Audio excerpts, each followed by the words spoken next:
Smart grids and smart cities, two buzzwords that promise a flexible, intelligent electricity system and human-centred services, a win-win. But is smart still hype or reality? Engerati came to the ICSG in Istanbul, Turkey to find out.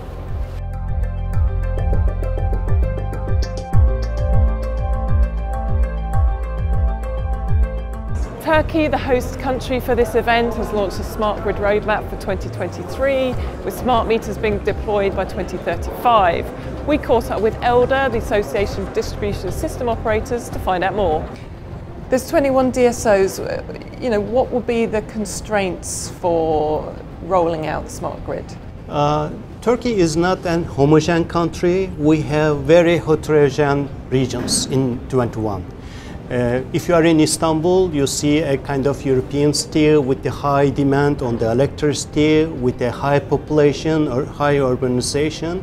On the far east of the Turkey, you will see very little, not the electrification, but the demand is lower and the population is low. So it's creating different approaches for all DSOs. This is why we have clusters. We have different clusters for each region to be calculated what is needed for this specific region, what is the requirement of the consumer and what is to be done at the network level.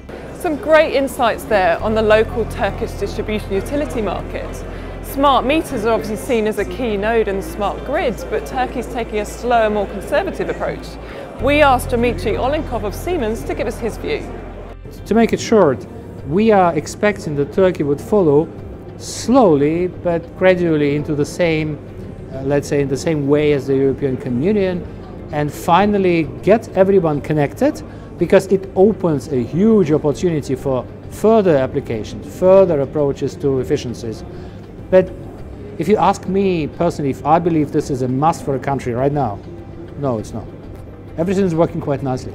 Great comments there from Siemens. Fortunately for Turkey, Spanish utility Iberdrola has just opened a new innovation centre in Doha, specifically to help utilities in the region. We caught up with Managing Director Santiago Bernales in our Engerati studio. So, this is, as a concept, this is really quite interesting. A utility opens almost a consultancy service.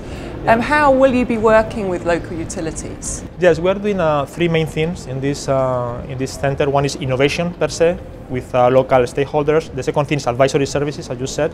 So we are helping other utilities to make decisions. And the third thing is energy services. So we are helping final customers also to apply these new technologies that we are developing. So there's three things we are doing.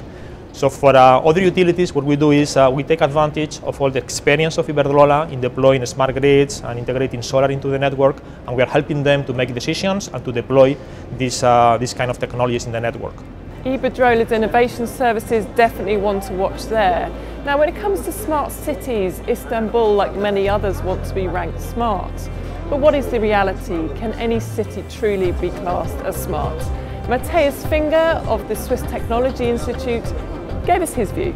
Are cities truly smart, or is it hype? A lot of hype.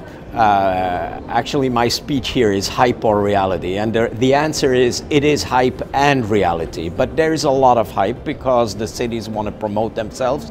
There's a competition internationally for cities to promote themselves, and smart is a way to promote themselves. There are a lot of vendors who want to promote their technologies, rightfully so, but they need to, to show what they can do. But then there's also a reality, and the reality is that in innovation, information communication technologies are really built into transport, into energy, into water, into waste, into the basic, into government services, but in a very piecemeal fashion. I think the next challenge is to integrate all this into a really smart city that doesn't have, most of these smart cities, they offer, some smart street lighting or smart parking or smart something. And they're all good, but they're not integrated into a really coherent smart city. Refreshingly honest insights there. But the reality for many utilities is how to explain technology like this, an EV charging post, to your end users. We asked Suzanne Holt-Ballard to give us a few tips. There's a new development called Project Chalk, which uses the AR kit from Apple and enables people within an app to in fact communicate and teach each other how to perhaps use devices, how to think about technology and energy use by instructing people across time and space. You can see the screen of the other person and you can annotate on the screen. Certainly in terms of virtual reality, that's a very useful technique for encouraging different populations of people to think differently about life, lifestyle, sustainability, and to show them in a particular series of worldviews how you could pursue a particular series of choices that would lead to particular outcomes. And because it's so experiential and because it's so psychologically disruptive, it has a very profound impact on people's memories and their future decision making. And so I think for encouraging citizens to go beyond simply the intellectual, the rational analysis of energy use in the city, these technologies become very useful because you're bypassing the rational mind when you're doing this to a large extent. And there you have it, a few snippets of what we've discovered at this event in Istanbul, Turkey. If you want to see our full interviews, go onto our YouTube channel.